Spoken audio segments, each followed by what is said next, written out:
Well, sharing the gospel is nothing more than mouth-to-ear resuscitation, so says Pastor Dudley Rutherford. He also says that any believer can share the gospel effectively with the proper training. Take a look. If someone comes up to you and specifically asks you how to become a Christian, and your first thought is, I need to call my pastor, something is wrong with that. Dudley Rutherford is the senior pastor of Shepherd Church, a 15,000-member congregation in Los Angeles. Over the years, he's observed that many Christians feel uncomfortable sharing their faith. He says the church is in need of people who will share the life-changing message of Jesus to a world that is spiritually bankrupt. In his latest book, Compelled, Dudley gives practical methods to help you share the gospel effectively and with boldness to those around you. All right, and Dudley Rutherford joins us now. Great to have you here. Thank you, boss. It's good to be here. Appreciate you being with us. I want you to start our talk today the way you start the book, and that is this really powerful story at Dodger Stadium. Tell us about it. True story. I'm sitting there at Dodger Stadium, and off to my left, I see a boy. He's about 12 years old. He's totally blind. His eyes are like rolled up in the top of his head. He's sitting there with a baseball glove like he's going to catch a fly ball. His mother is sitting next to him, and every play, she's telling him what happened with that play. And again, I just kept looking at him there, thinking he thinks he's going to catch a fly ball. Totally blind, and sure enough, about the fourth, fifth inning, there's a foul ball that comes our direction. I think it's coming to me. I see it curved towards him. I never once thought it's going to land in his glove. I'm thinking it's going to hit him in the head and kill him. And it just literally grazes the back of his head. It goes right behind him. And I see a bunch of people fighting for the ball behind him. And he's in his chair, you know, doing this. He doesn't know what's going on.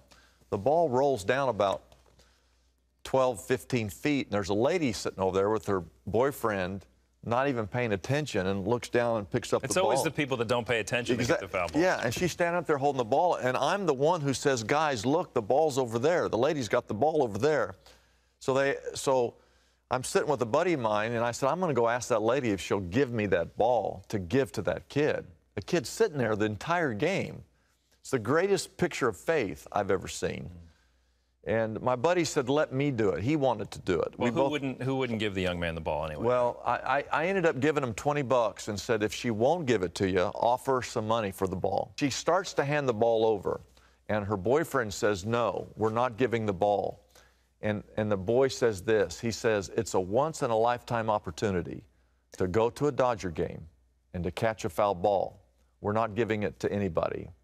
And when he told me that, I know I'm a pastor, I know I'm a Christian, but I did not have Christian thoughts when I heard that, because I wanted to say, a once-in-a-lifetime opportunity is not going to a Dodger game and catching a foul ball. A once-in-a-lifetime opportunity is going to a Dodger game and catching a foul ball and looking over and seeing a 12-year-old boy who has never seen a thing, never will see anything, and going over and putting that ball in his glove and saying, there you go, kid, there's the ball. But they refused, and I kept waiting for a happy ending to this story. There wasn't one. So how does that tie into your It's a great question. It's a great question. I believe that we're like that lady, that God's grace has just fallen in our lap. We didn't deserve anything, and God redeemed us, saved us. We were blessed to have this precious gift called salvation, and we have it. And if you look around, all around us, people are blind, people are empty, people are searching. There's all kinds of people that would love to have this peace, this truth that we have, and we keep it to ourselves. Why do we do that? There's a lot of reasons, but obviously I think the devil doesn't want you to share, but we're afraid of a lot of things. We're fearful. We think we don't know what to say if someone asks us a question, that we won't have the right answer. Well, that fear's a big one, isn't it? You say in your book how fear is maybe the greatest tactic the enemy has. What do you mean by that? I think there's this hurdle. It's like almost a wall. We know, I believe this, Andrew. I think that every Christian deep down, that we want to share our faith. We know that we should share our faith, but we just struggle in sharing our faith. And the biggest struggle is our fear. It's the fear factor. Like, we don't know what to say. We have the fear of rejection. They're going to reject us. We're afraid that the words are going to come out wrong, or that we're going to be considered a crazy person. Or that we don't know enough about theology. You know, all I maybe have is my testimony, but your book kind of says that may be enough. I think the greatest tool is your testimony. That story that you have, that I have, of what our life was like before we were saved, how we got saved, and what our life has been like since we've been saved. And I encourage people to write it down. It starts with that. Write your testimony down. You can take your time. You can take a week, take a month, but write it down. How did you find Christ? Who invited you? Did someone give you a Bible? Did they invite you to church? Were you watching the 700 Club? Were you watching? How did you find Christ? Write it down. And then read it. Start to read your own testimony. You just read it, read it, read it, and then it will become familiar with you. Then maybe share it with someone who's already saved. Say, okay, I just want to practice my testimony. And eventually, you'll be able to share that with someone that God opens the door for you to share. We need to be careful of our walk, too, don't we? You talk about traits people have who are effective at sharing the gospel. Just one little sentence you have in there that I love. You said, look, if you're mean to people, you may not win many souls. But, I mean, we need to live a life of authenticity. Well, I think when you look at Jesus in the New Testament, he always befriended people. Somehow he had this rapport where people wanted to be around him. He was often found eating with quote-unquote sinners. I think he was someone that sinners wanted to be around. There was something about him that was engaging. Interesting. And I think that we as Christians need to have a little bit more of that quality. What if we're flat out rejected? You know, we share the gospel and we're met with a harsh, cold response. You know, what would you guide us to do in that situation? Once we have the courage to share. Yeah, I always share 1 Corinthians 3:6 that we're to either plant seeds or water a seed, and then God will give the increase. And we don't know, the Bible never says how many seeds we're supposed to plant. You're just supposed to keep planting. It doesn't say how long we're supposed to keep watering. Just keep watering. You water, you plant, God will give the increase. And when you share with someone, they might reject you at that time, but that memory is a powerful tool. They remember that invitation. They remember that you care. That moment. And then someone else will come along and God will build on top of that.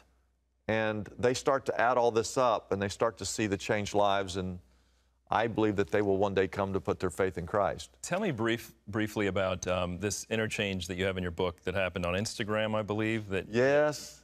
I think it's a really cool story that you were following numerous people. Right? Yes.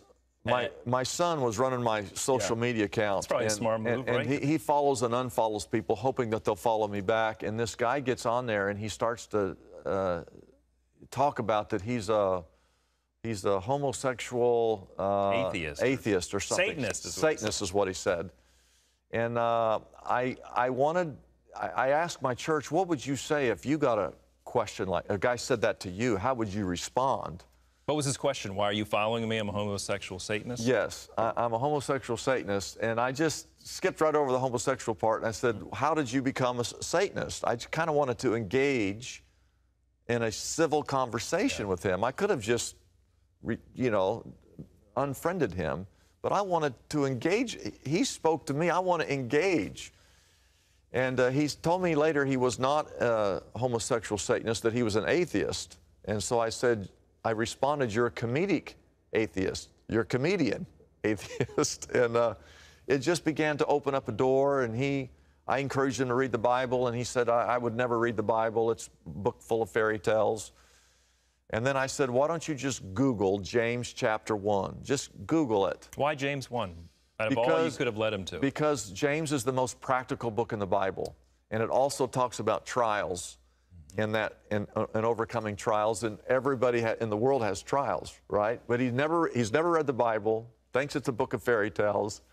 I'd say, why don't you read James chapter 1?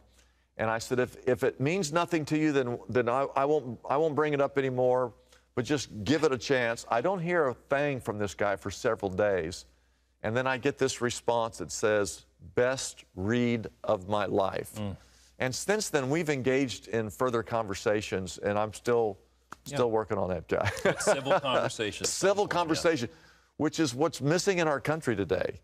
We are a divisive country. We're polarized. We're fighting with each other. It seems like now members of Congress are encouraging us to fight. We're so messed up right now. We need Jesus now more than we've ever needed them before. Love your approach. It's a great book. It's called Compelled, The Irresistible Call to Share Your Faith. It's available wherever books are sold. Thanks so much for being here. Thank you so much. Really appreciate it. Great book. We'll be back with more 700 Club Interactive right after this. Stay with us.